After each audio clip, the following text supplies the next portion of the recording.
lagi dari Sydney. Apa kabar teman-teman? Masih ngerasa tahun baru ya? Oke, di video kali ini aku ingin sharing buat teman-teman. Susah nggak sih cari kerja di Australia gitu? Banyak nggak sih lowongan kerja di Australia? Nah, di video ini aku mau jelasin buat teman-teman lowongan kerja di Australia itu seperti apa, dan susahnya di mana dan gampangnya di mana. Oke? Nah, kenapa? Karena kemarin aku upload video tentang cari kerja, masih aja bilang, "Kak, ceritanya gampang banget ya." Sebenarnya di Australia, menurut saya dan menurut teman-teman Indonesia yang berada di sini, mostly bisa dibilang 80% ya, semua bilang cari kerja di Australia itu termasuk gampang. Ya, menurut aku dan juga teman-teman gue emang gampang sekali cari kerja di Australia. Nah, terus gampangnya di mana? Nah, di sini di Australia itu lowongan kerja banyak gitu, asal kita nggak pilih-pilih gitu. Dan bayarannya hampir sama. Kerjaan yang bersih dan kerjaan yang kotor itu harganya sama gitu. Harga tenaganya sama. Justru semakin kotor pekerjaan yang kita kerjakan itu semakin mahal harganya. Jadi contohnya gini, orang kerja kantoran, misalnya bagian office gitu kan ya, atau yang bagian administrasi aja deh gitu, atau accounting gitu kan. Bukan, aku nggak bahas yang manajer ke atas ya. Sama tukang kebun, di sini tukang kebun lebih mahal gitu. Tukang kebun lebih mahal harganya gitu. Jadi kalau misalnya kantoran 1 jamnya cuma dibayar $22, $25, tukang kebun 40, 50, $60 per jam, Bo. Jadi di sini semakin kasar pekerjaannya itu semakin mahal harganya. Nah, jadi menurut aku kalau cari kerja di sini, selagi kamu nggak pilih-pilih, kerjaan mah banyak gitu. Kerjaan banyak sekali. Mulai dulu dari yang paling kotor ya. Dari yang paling kotor tukang kebun, tukang potong rumput, tukang tukang kumpul sampah, tukang pel, tukang nyuci WC. Ini kerjaan yang paling banyak di Australia dan banyak juga peminatnya. Tapi meskipun banyak peminatnya, tetap aja kerjaan itu masih banyak gitu yang membutuhkan tenaga. Karena di sini pekerjaan rata-rata dibutuhkan tukang bersih. Gitu, tukang bersih contohnya. Mungkin kalau di Indonesia ya, contohnya kayak di Jakarta. Sekolah berapa di Jakarta ya? Mungkin sekitar 10 juta?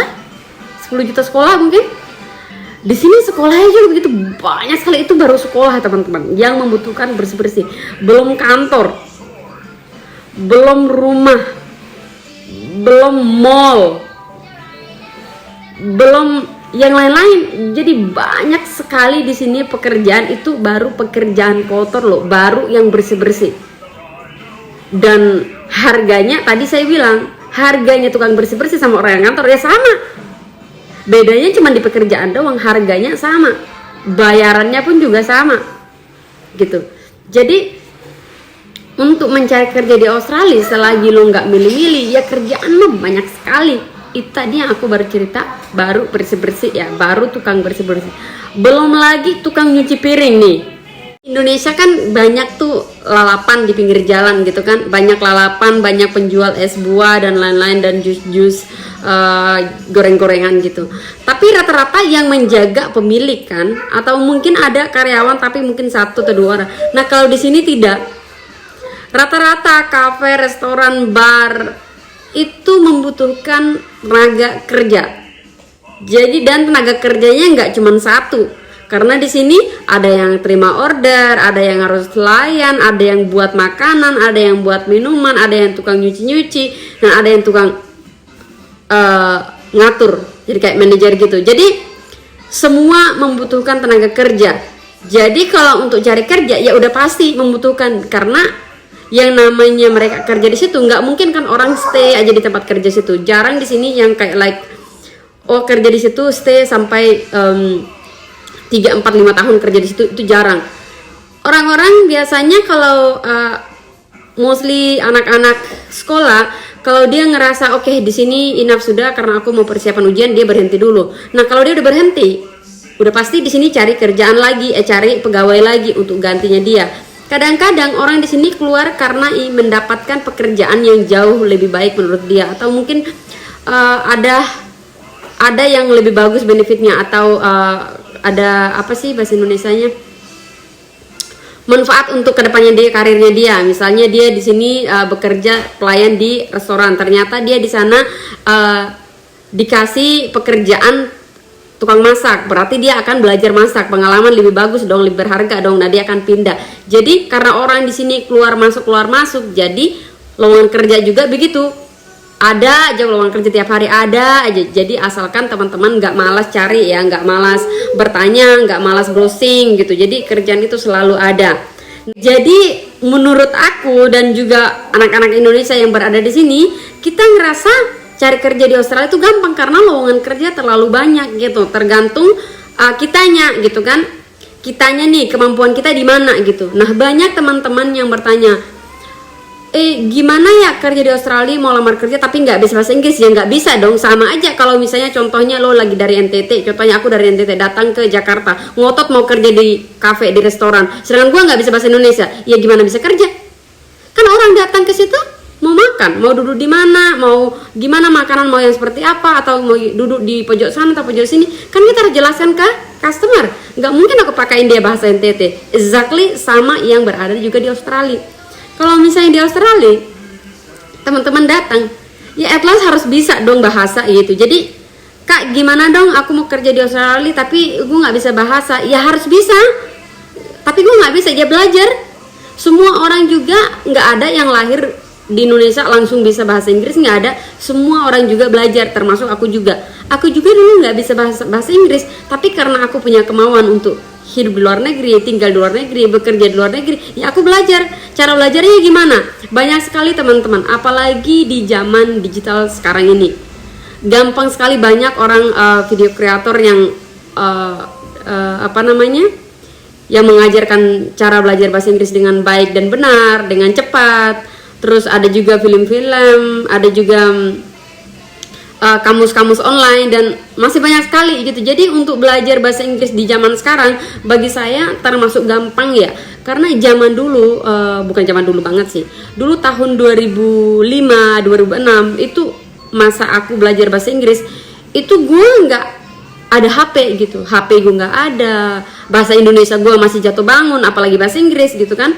Nah, aku belajar bahasa Inggris itu gue nggak translate ke bahasa Indonesia. Jadi aku belajar bahasa Inggris dari bahasa daerah gue di NTT, aku translate ke bahasa Inggris. Jadi bahasa Inggris ke bahasa kampung gue. Nah, cara paling gampang yaitu mengenali barang-barang. Untuk komunikasinya nanti setelah kamu kenali barang-barang, contohnya badan kamu, kenali apa, mata, mulut, pergi, pulang, duduk, berdiri, jalan, berhenti.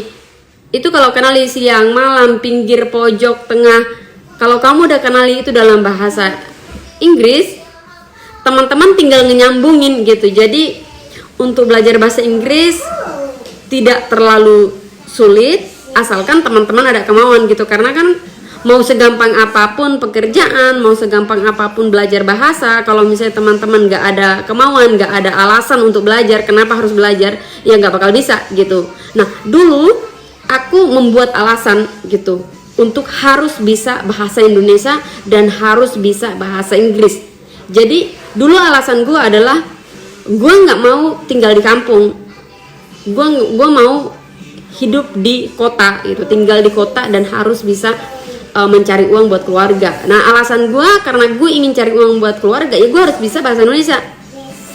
Nah, ternyata sampai aku bekerja di kota, ternyata gajinya nggak seberapa. Aku berpikir, wah, kalau gue kerja kayak gini-gini terus, uangnya nggak bakal cukup nih buat mama, bapak, dan adik-adikku. Nah, gue punya alasan gimana caranya agar uang ini, pendapatan gue makin besar. Berarti harus keluar negeri. Nah, harus keluar negeri, harus punya skill dong. Apa itu? Bahasa. Nah, agar bisa masuk keluar negeri, ya gue harus belajar. Kenapa gue belajar? Karena gue ingin keluar negeri. Kenapa gue ingin keluar negeri? Karena gue pengen punya duit yang banyak untuk keluarga gue. Jadi, teman-teman harus buat alasan kenapa harus belajar bahasa Inggris. Karena ingin ke Australia. Kenapa harus ke Australia? Jadi teman-teman harus punya alasan. Nah, semakin alasan kamu kuat, nah keinginan kamu belajar juga semakin kuat. Nah, setelah kamu udah menguasai belajar, semangat kamu kumpul dokumen untuk ke Australia itu juga akan jelas gitu. Jadi ya dapat dokumen lengkap ya jalan, kalau nggak lengkap ya udah. Kalau kayak gitu ya nggak bakal teman-teman sampai kiamat pun ya nggak bakal bisa gitu. Jadi sama juga nanti setelah nyampe di sini, kalau misalnya cari kerja, dapat ya kerja, kalau nggak dapat ya udah, ya nggak bisa.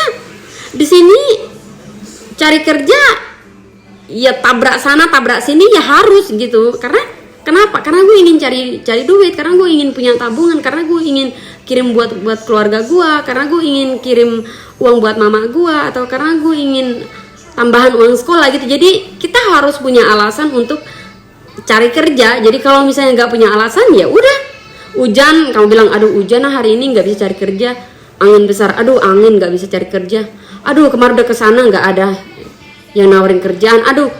Jadi terlalu banyak alasan yang membuat teman-teman down. Kenapa? Karena nggak ada alasan yang kuat kenapa harus dilakukan gitu. So itu sih yang menjadi kunci kalau misalnya teman-teman mau keluar negeri atau mau ke Australia, dan kalau mau cari kerja, dan kalau ingin belajar bahasa Inggris.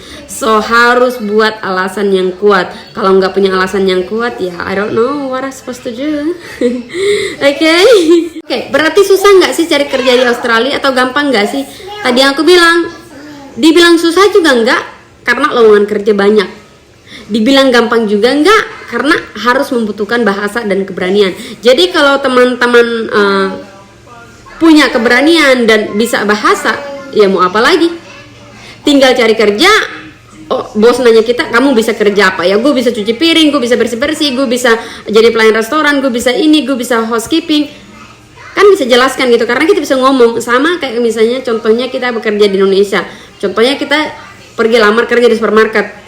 Pak, ada lowongan kerja gak? Saya pingin kerja, saya baru datang dari kampung. Kamu bisa apa aja? Oh, saya bisa nyetir, saya bisa bawa motor, saya ada SIM ini, saya juga bisa bersih-bersih, saya juga bisa melayan di toko, dan macam-macam. Sama pun juga di sini. Jadi kalau misalnya kita lamar kerja, ya seperti itu yang kita ngelakukan. So, nggak dibilang sulit, nggak dibilang gampang, tergantung teman-teman berani apa enggak ngomong, berani berbicara apa enggak, dan mau bergerak dan mau bertanya apa enggak. Oke? So itu dia yang aku bisa sharing hari ini. Selamat pagi dan selamat tahun baru dari Sydney. Bye bye.